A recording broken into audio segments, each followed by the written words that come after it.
Sport Over Soccer Challenge menggelar coaching klinik bersama mantan pemain timnas putri Jepang, Mana Iwabuchi. Kegiatan ini diharapkan menginspirasi para pesepak bola muda dalam menekuni cita-citanya menjadi pesepak bola profesional. Lebih dari 100 pesepak bola putri dari berbagai sekolah yang berdomisili di Jakarta dan Tangerang mengikuti coaching klinik bersama mantan pemain timnas putri Jepang, Mana Iwabuchi. Dihelat di Pancoran Soccer Field, pesepak bola putri kelompok umur 8 hingga 12 tahun antusias kedatangan penyerang yang pernah berseragam Arsenal dan Tottenham Hotspur ini. Kedatangan Iwabuchi diharapkan dapat mentransfer ilmu kepada calon pesepak bola masa depan. Iwabuchi juga memotivasi seluruh pesepak bola putri untuk tidak berkecil hati terkait postur tubuh negara Asia yang secara fisik lebih kecil.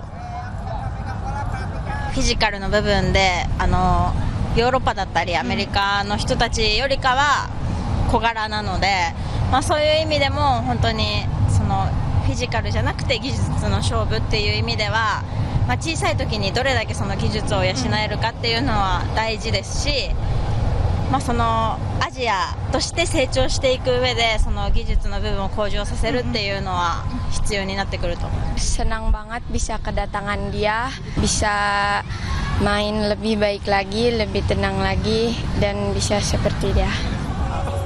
Coaching klinik digelar untuk meningkatkan kualitas program Soccer Challenge 2025-2026. Iwabuchi optimistis kedepannya sepak bola putri merah putih dapat bersaing di kancah dunia.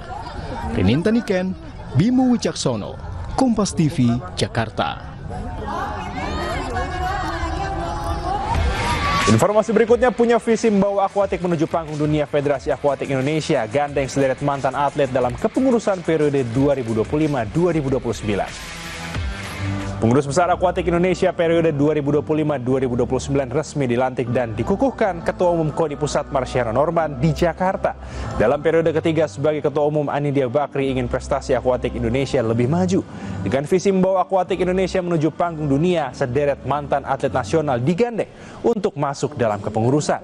Di antaranya Richard Sembera, Kania Ratih, Patricia Yosita, serta Felix dan Albert Sutanto. Kehadiran mereka yang memiliki pengalaman diharapkan dapat memberikan masukan strategis bagi federasi dalam upaya mencetak atlet berprestasi. Selain mantan atlet, sejumlah tokoh seperti Wakil Menteri Keuangan Thomas Jiwandono, Presiden Direktur Bank BCA Hendra Lembong, serta CEO Mayapada Group Jonathan Tahir juga masuk dalam kepengurusan Akuatik Indonesia.